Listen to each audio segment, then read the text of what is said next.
మీ ఇంట్లో మొదటి కోటీశ్వరుడు మీరే అవ్వాలనుకుంటున్నారా? ఈ ఫైనాన్షియల్ వెబినార్ లో ఇప్పుడే జాయిన్ అవ్వండి. Hello Ram sir. హాయ్ నారాజు.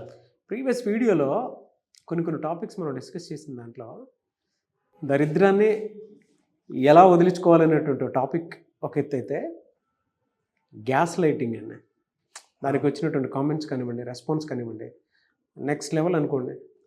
అయితే దానికి సిమిలర్గా ఉండేటువంటి రెండు కాన్సెప్ట్స్ మామూలుగా నార్సిస్టిక్ బిహేవియర్ కొంతమందిలో మనం చూస్తూ ఉంటాము. సో ఆ బిహేవియర్కి కొంచెం రిలేటెడ్గా అదే అని పర్టికులర్ చెప్పలేం, బట్ ఇందులో కొంత డ్రామా యాడ్ అయ్యి ఉంటుంది. టూ మచ్ అటెన్షన్ సీకింగ్ కోరుకుంటూ ఉంటారు, మొగుడు పెళ్ళలో అయినా సరే, ఫ్రెండ్స్లో అయినా సరే, ఇంకొక దాంట్లో అయినా సరే. ఎలానంటే వీళ్ళు ఏదో పని చేసి తప్పులు చేసేసి ఇది చేస్తూ ఉంటారు, అంటే చేసేదంతా వీళ్ళే. మళ్ళీ నన్ను ఎందుకు పట్టించుకోవట్లేదు అనేటువంటి దాంతో రివర్స్ డ్రామాని మన మీద ప్లే చేస్తూ ఉంటారు. మనకు తెలుసు అది డ్రామా అని.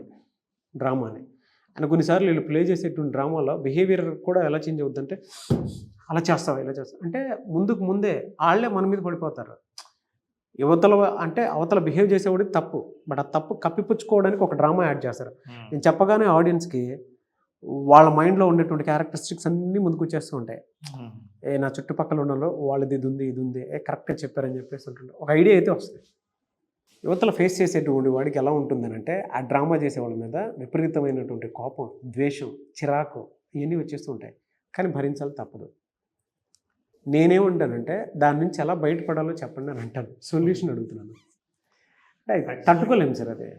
యాక్చువల్గా గుర్తిస్తే సగం బయటపడినట్టే నారాజు. అవును, ఏదైనా సరే. ఇప్పుడు దీనికి ఒక మంచి అంటే ప్రాపర్ స్ట్రక్చర్ వేలో కూడుకున్నటువంటి కంటెంట్ కావాలి నాకు, అందుకే అడుగుతున్నాను.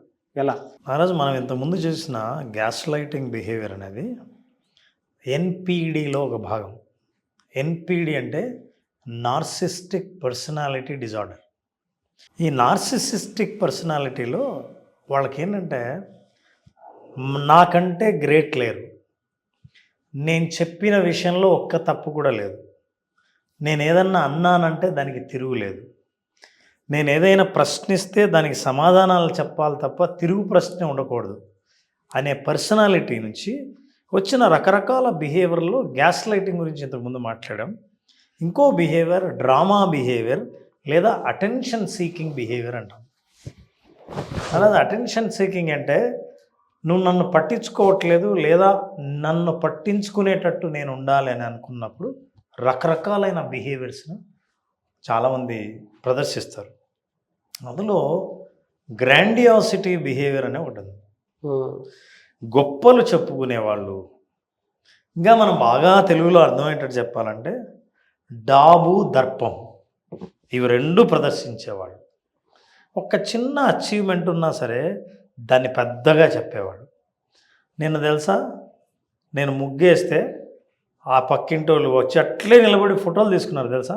అసలు ఎంతసేపు ఆ ముగ్గు గురించి మాట్లాడారంటే, నువ్వు కూడా చూసావు కదా అని అంటాను. ఈ లోపల ఎవరైనా టాపిక్ పక్కన మారిస్తే ఇందాక ఆ ముగ్గు గురించి ఆమె ఏమన్నారో ఒకసారి చెప్పు అని. అంటే వీళ్ళకి ఏంటంటే, ఈ గ్రాండియాసిటీ అంటే ఒక చిన్న విషయాన్ని చాలా పెద్దగా చేసి దాని నుంచి క్రెడిట్ పొందాలని ట్రై చేస్తారు. ముఖ్యంగా గ్రూప్లో. ఆ గ్రూప్లో నేను ఎక్కడ చిన్న పడిపోతానో, నన్ను ఎక్కడ తక్కువగా చూస్తారో, నన్ను చూడవలసినట్లు చూడరేమో అని తాను గ్రాండ్గా చేసుకోవడం కోసం చేసే బిహేవియర్స్ని గ్రాండియాసిటీ బిహేవియర్స్ అంటారు. రెండవది అటెన్షన్ సీకింగ్ బిహేవియర్. ఇవి రెండు కామన్. ఇప్పుడు ఇందాక నువ్వు అడిగిన దాంట్లో డ్రామా బిహేవియర్ అటెన్షన్ సీకింగ్ బిహేవియర్లో వస్తుంది. అది యాక్చువల్గా చిన్నప్పటి నుంచి పిల్లలకు అలవాటు ఉంటుంది నాలెడ్జ్. ఎందుకంటే రెండు రకాలైనవి ఉంటాయి, పాజిటివ్ బిహేవియర్, నెగిటివ్ బిహేవియర్. ఏదైనా బొమ్మ వేస్తే నా బొమ్మ చూడండి అని అందరికీ చూపించితే అది పాజిటివ్ బిహేవియర్. లేదా నేను ఏదైనా ఒక పని చేస్తే నా పని పర్ఫార్మెన్స్ ఎలా ఉందో ఒకసారి ఫీడ్బ్యాక్ ఇవ్వమని అందరినీ అడగటం, అదొక positive attention seeking behaviour. Negative seeking behaviour అంటే సెల్ఫ్ హార్మ్. ఇగో నేను కోసుకుంటా, దూకుతున్నా, నువ్వు ఇట్లా చేస్తే కింద వేస్తా, ఇవన్నీ harming behaviour, negative attention seeking behaviour. ఇది చిన్నప్పటి నుంచి వస్తుంది. ఇది కూడా పర్సనాలిటీ డిజార్డరే. సెల్ఫ్ ఎస్టీమ్, సెల్ఫ్ కాన్ఫిడెన్స్ తక్కువగా ఉన్నప్పుడు మనుషులు ఫీల్ అయ్యేది. ఇక పెద్ద అయిన తర్వాత మనకు సమాజంలో కనిపించే చాలామంది ఈ డ్రామా బిహేవియర్ ఏంటంటే, ఏది చెప్పినా చాలా డ్రామాటిక్గా చెప్తారు. జరిగిన సంఘటన కూడా, ఇప్పుడు నేను ఇక్కడ ఉన్నానండి, అతను అలా వచ్చాడు, వచ్చి చూస్తూనే ఉన్నాడు, నేను చూస్తున్నా, మళ్ళీ చూశాడు, నేను అట్లా తిప్పానో లేదో ఇటు ఇటు వచ్చాడు. అలా ఏముండదు, అతను వచ్చి ఇట్లా చూశాడు, ఏమో చూశారు. దీనికి ప్రతి స్టెప్ యాడ్ చేసి అద్భుతమైన డ్రామా యాడ్ చేస్తారు. ఈ డ్రామా వల్ల బాడీ లాంగ్వేజ్ కూడా చాలా extrovert body language, highly expressive body language ఉంటుంది. సైలెంట్ ట్రీట్మెంట్ ఎక్కువ ఉంటుంది ఇందులో. సైలెంట్ ట్రీట్మెంట్ విత్ అంటే దీని ద్వారా మీరు ట్రీట్ అవుతారు బిహేవియర్ ద్వారా. అంటే ఇప్పుడు నలుగురిలో నన్ను గుర్తించాలి, నేను చెప్పేది కరెక్ట్ అని మీరందరూ గమనించాలి అంటే డ్రామా బిహేవియర్. ఇందులో మళ్ళీ బ్లాక్మెయిల్ ఉంటుంది. మీరు ఇందాక చెప్పారు చూసారు కదా, అంటే క్యారెక్టరిస్టిక్స్లో నేను కోసుకుంటా, నీకు చేస్తా అంటే అటెన్షన్ సీకింగే. తను అటెన్షన్, నన్ను మీరు పట్టించుకోకపోతే, సాధారణంగా నాకు గుర్తింపు రాకపోతే, అంటే పాజిటివ్ బిహేవియర్ లేనప్పుడు నెగిటివ్గా ఈజీగా సాధించవచ్చు కదా అని నెగిటివ్. దీన్ని అదే ఎమోషనల్ బ్లాక్మెయిల్ కిందికి వస్తుంది. అయితే వీళ్ళ లక్షణాలు కనుక్కోవాలంటే ఈ అటెన్షన్ సీకింగ్ బిహేవియర్ నలుగురిలో మాట్లాడుతున్నప్పుడు వెంటనే ఇంటరప్ట్ చేస్తారు. అంటే మాట్లాడినవారు మధ్యలో ఇంటరప్ట్ చేస్తారు. ఈ ఇంటరప్షన్లో ఏముంటుందంటే అందరూ వాళ్ళ వైపు తిరిగి వినేటట్టు ఉంటుంది, వినాలని వాళ్ళకు. ఇప్పుడు ఫర్ ఎగ్జాంపుల్ ఎవరైనా మాట్లాడుతుంటారు, మొన్న బర్త్డే ఫంక్షన్కి వెళ్ళాము, మర్చిపోయా బర్త్డే ఫంక్షన్ అంటే మొన్న నేను వెళ్ళాను, ఏం చేశారు తెలుసా బర్త్డే, అసలు లైఫ్లో ఫస్ట్ టైం నేను అట్లాంటి ఫంక్షన్ అటెండ్ కాలేదు, అస్సలు వాళ్ళు ఐటమ్స్ పెట్టారు, డిన్నరు అద్భుతంగా ఉంది, కేక్ ఎంత పెద్దదో తెలుసా అని. అవతల ఎవరైతే స్టార్ట్ చేశారో టాపిక్, వాళ్ళ టాపిక్ మర్చిపోతారు. అసలు వీళ్ళ ఉద్దేశం కూడా వాళ్ళు మర్చిపోతారు. ఇంటరప్ట్ చేసి మీరు మాట్లాడుతున్న టాపిక్కి కొంపదీసి అందరూ వింటున్నారేమో, నో, అంతకంటే నేను దానికి సంబంధించిందే పెద్ద టాపిక్ చెప్తాను, నన్ను వినండి అని అటెన్షన్ సీక్ చేస్తారు.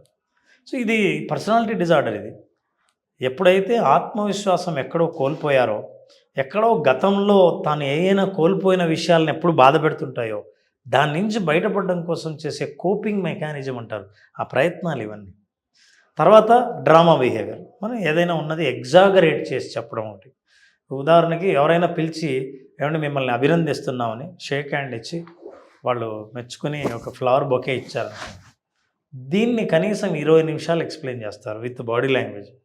వాళ్ళు ఎలా వచ్చారు, అప్పుడు ఎలా జరిగింది, వాళ్ళు ఏం మెచ్చుకున్నారు, ఏమేం మాటలు వాడారు అని దాన్నే 3-4 సార్లు చెప్తారు. ఇది అటెన్షన్ సీకింగ్ బిహేవియర్. వీళ్ళ వల్ల ప్రాబ్లం ఏంటంటే నలుగురిలో మాట్లాడుతున్నప్పుడు ఇంకెవరిని మాట్లాడనివ్వరు, మిగతా వాళ్ళని ఎవరిని వేరే వాళ్ళు విననివ్వరు. వీళ్ళ ఇంటరప్షన్ ద్వారా వీళ్ళకి ఎప్పుడు అటెన్షన్, పొగడ్త చాలా అవసరం. మీకు ప్రతి చోట ప్రతి కమ్యూనిటీలో కనిపిస్తారు నాగరాజు. ఇది ఆఫీస్లో కనిపిస్తారు, ఎక్కడైనా గేటెడ్ కమ్యూనిటీలో ఉన్న ఒక కమ్యూనిటీ ఏదైతే ఉంటుందో, యూనిటీ మెంబర్షిప్ క్లబ్ ఉంటుందో అట్లాంటి చోట కనిపిస్తుంటారు. అందరూ వాళ్ళని అట్రాక్ట్ చేయాలని చేసే ప్రయత్నం డ్రెస్ ద్వారా కానీ, మాటల ద్వారా కానీ, బిహేవియర్ ద్వారా కానీ ప్రతిసారి ఆ ప్రయత్నం చేస్తూనే ఉంటారు. ఆ ప్రయత్నం ఫెయిల్ కాకుండా ఒకవేళ ఎవరు గుర్తించలేదని చెప్పినప్పుడు వీళ్ళే ఆ టాపిక్ని తీసుకొచ్చి ఆ టాపిక్ని తెలియకుండానే వాళ్ళ వైపు మరల్చి ఆ అటెన్షన్ని పొందుతారు. ఇదంతా నార్సిసిస్టిక్ బిహేవియర్. అంటే ఈ ప్రపంచంలో నేను ఎవరిని యాక్సెప్ట్ చేయను, నేను ఏదైనా మాట్లాడానంటే నా మాటని అందరూ వినాలి, నా మాటని యాక్సెప్ట్ చేయాలి.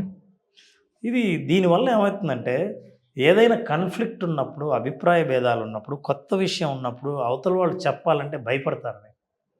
మీరు వినే రకం కాదు. మీకంటూ ఒక ఆర్గ్యుమెంట్ స్టాండర్డ్గా ఉంటుంది, మీరు ఏమన్నా చెప్పండి దాన్ని గట్టిగా వ్యతిరేకించడానికి సిద్ధంగా ఉంటారు. సో ఇది వీళ్ళ పర్సనాలిటీ.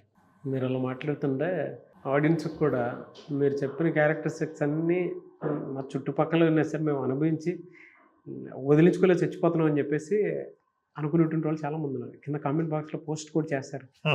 కొంతమంది అయితే పేర్లు పెట్టినా ఆశ్చర్యపోయే పని లేదు. అంటే అంత పేషెన్స్ లెవెల్స్ని దాటిపోయి ఉంటారు సార్. అసలు భరించడం కష్టం, చాలా దారుణం, చాలా కష్టం భరించాలంటే. ప్రతి దాంట్లోనూ ఎమోషనల్ బ్లాక్మెయిల్తో కూడుకున్నటువంటి, అంటే ఎంతసేపు వాళ్ళ సొంత డబ్బాకి. అది ప్యూర్ నార్సిస్టిక్ బిహేవియర్ అంటే అది కాదు, ప్యూర్ డ్రామా. ఇది డ్రామా. వాళ్ళ అటెన్షన్ ఇచ్చేయడం కోసం ఒక ఇన్సిడెంట్ని కావాలని హోల్డ్ చేసి ఒక 24 అవర్స్ తర్వాత కూడా దాన్ని ఓపెన్ చేసి డ్రామా స్టార్ట్ చేస్తారు. నాకు మీరు చెప్తుంటే కొంతమంది ఈ డ్రామాలో అంటే అవతలని రెచ్చగొట్టడానికి, అవతల వాడిని ట్రాప్లోకి తీసుకోవడానికి, అవతల వాడిని అటెన్షన్ గ్రాప్ చేయడానికి వీళ్ళకి వెళ్ళి వాళ్ళ ముందు ఇలా కొట్టేసుకోవటము, లేదంటే వాళ్ళ ముందే అవతల ఉన్న వాడి ఎమోషన్స్ ఏవైతే ఉన్నాయో వాటిని ట్రాప్ చేసి వీళ్ళకి అనుగుణంగా మార్చుకొని మాట్లాడటము, లేదా నేను కోసుకుంటాను, నేను చేసుకుంటాను, నేను చేసుకుంటాను, అటెన్షన్ కావాలి వీళ్ళకి అంతే. ఇంకా చేయలేరు అసలు. బిహేవియర్ చూడాలంటే నారాజు కొన్ని కామన్ ఇన్సిడెంట్స్, బర్త్డే ఫంక్షన్ అవుతుంది అనుకుందాం, లేదా ఒక ఈవెంట్ జరుగుతుంది, గ్రూప్ ఫోటోకు అందరూ వెళ్ళారు. ఇప్పుడు వీళ్ళని పిలుస్తారా లేదా అని చూస్తారు.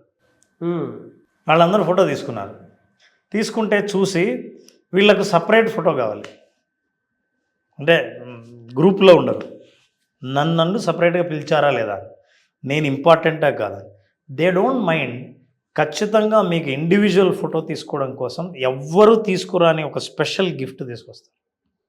ఎందుకంటే you have to pay attention. So feel అవుతారు మీరు. ఇంకోటి తెలుసా, వీళ్ళు చాలా అలుగుతారు, సీరియస్ అవుతారు. ఎందుకంటే because you did not care మీ.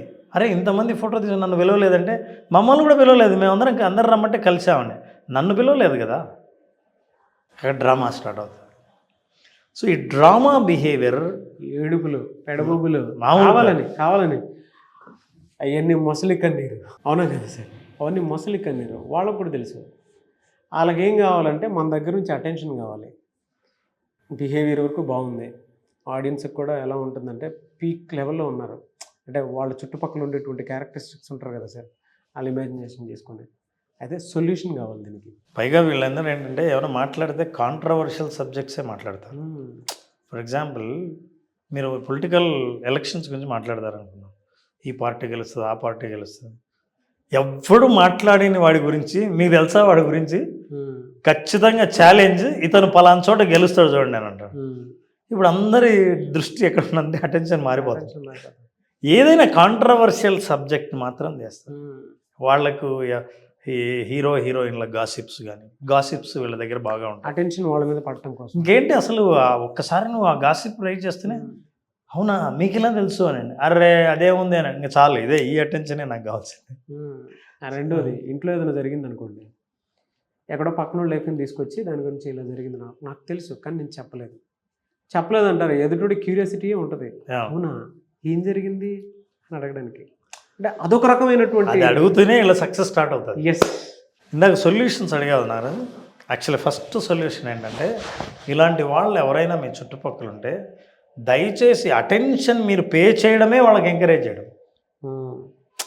మీరేంటంటే వాళ్ళు ఎప్పుడైతే ఈ అటెన్షన్ సీకింగ్ బిహేవియర్ని, డ్రామా బిహేవియర్ని స్టార్ట్ చేస్తున్నాయి, మీరు అన్ని పనులు మానేసి డ్రామా బాగుంది అని అటెన్షన్ పే చేస్తారే, అప్పుడు వాళ్ళకి మంచి ఎంకరేజ్మెంట్, ఫుడ్ దొరికినట్టు, మీ అటెన్షన్ ఎట్లా దొరుకుతుందో నాకు బాగా అర్థమైందని వాళ్ళు కూడా అది కంటిన్యూ చేసే అవకాశం ఉంది. నెంబర్ 1. రెండోది, లిమిటేషన్స్ని సెట్ చేయాలి, బౌండరీస్ని సెట్ చేయాలి. ఏమంటే మనం కలిసినప్పుడు ఈ టాపిక్స్ మాత్రం దయచేసి మాట్లాడకండి. చీరల గురించి, నగల గురించి, మీరు చేసిన అచీవ్మెంట్స్ గురించి, హెచ్చుల గురించి వీటి కానీ, రాజకీయాల గురించి, సినిమాల గురించి, గాసిప్ల గురించి, ఏదైనా. నేను అనేది ఇంత పెద్ద లిస్ట్ లేకపోయినా జనరల్గా వీళ్ళు వచ్చిన ప్రతిసారి ఏ టాపిక్ మీద హైలైట్ అవ్వడానికి ట్రై చేస్తుంటారో దానిలోనే అందరూ కలిసి బ్రేక్ చేసి అవాయిడ్ చేయండి. ప్రశాంతంగా ఉంది సార్. లేదు సార్, భలే ఉంటాయి. ఐస్ గడ్డ పెట్టినంత ఇదిగా ఉంది. ఫేస్ చేసేటువంటి వాళ్ళకే తెలుసు. చాలా పెద్ద ప్రాబ్లం సార్ అదే. ఆ బౌండరీ సెట్ చేయకపోతే ఏమవుతుందంటే, ఇప్పుడు వచ్చిన వాళ్ళు వచ్చిన పర్పస్ మర్చిపోతారు, కలిసిన పర్పస్ మర్చిపోతారు, సందర్భం మర్చిపోతారు. ఒక ఫంక్షన్, మంచి ఫంక్షన్ జరుగుతుంటే వీళ్ళ డ్రామా వల్ల ఫంక్షన్ మొత్తం డైవర్ట్ అవుతుంది. కాబట్టి బౌండరీస్ వాళ్ళకి సెట్ చేయాల్సి ఉంటుంది. This is what is the boundaries అని. సో మిగతా వాళ్ళందరూ ఆ బౌండరీస్కి ఓకే, ఒకరిద్దరే కాబట్టి ఈ బౌండరీస్ సెట్ చేయడం వల్ల ప్రశాంతత, హార్మోనీ ఉంటుంది ఎక్కడైనా సరే. 4th, అదే కాంట్రవర్షియల్ సబ్జెక్ట్కి బౌండరీస్ సెట్ చేయాలి. తర్వాత వ్యాలిడేట్ చేయడం మానేయాలి వాళ్ళతో.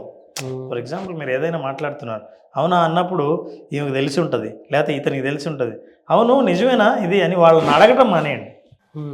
ఎందుకంటే వాళ్ళని ఎప్పుడైతే వ్యాలిడేట్ చేస్తారో, వాళ్ళతో వ్యాలిడేట్ చేస్తారో, అంటే వాస్తవమా కాదా అని వాళ్ళతో ఎప్పుడు చెక్ చేస్తారో, ఓకే నేను ఐఎమ్ ఏ రెఫరింగ్ పాయింట్, నన్ను చెక్ చేస్తారు కాబట్టి నన్ను అడగని అని చెప్పి వాళ్ళు అడుగుతూనే ఒక కాంట్రవర్షియల్ స్టేట్మెంట్ రిలీజ్ చేస్తారు. సో ఇవన్నిటిని బయటపడాలంటే వీళ్ళు మాట్లాడేది అన్ని అబద్ధమే ఉంటుంది, ఊరికి ఏదో ఒకటి మాట్లాడుతుంటారు, అందరూ వీళ్ళని చూడాలని అనుకున్నప్పుడు వాళ్ళని అడగటం మానేయండి. అంటే ఏంటి, మీరు ఒక గ్రూప్లో డిస్కషన్లో వీళ్ళని కన్సిడర్ చేయడం మానేయండి. ఈ 3 బిహేవియర్స్ ద్వారా వాళ్ళని అరికట్టవచ్చు. మొగుడు పెళ్ళాల్లోనే ఎప్పటి నుంచో ఉండేటువంటి బిహేవియర్ ఉంటుంది. అంటే పెళ్లి చేసుకున్నప్పటి నుంచి కనుక మనం చూసుకుంటే కొంతమందిలో 5 సంవత్సరాల నుంచి ఉండొచ్చు, కొంతమంది 10 సంవత్సరాలు ఉండొచ్చు. దాన్ని ఎలా ఏ విధంగా మనం సొల్యూషన్ తీసుకురావాలి? నారాజు, ఇది చాలా ఇంపార్టెంట్ క్వశ్చన్.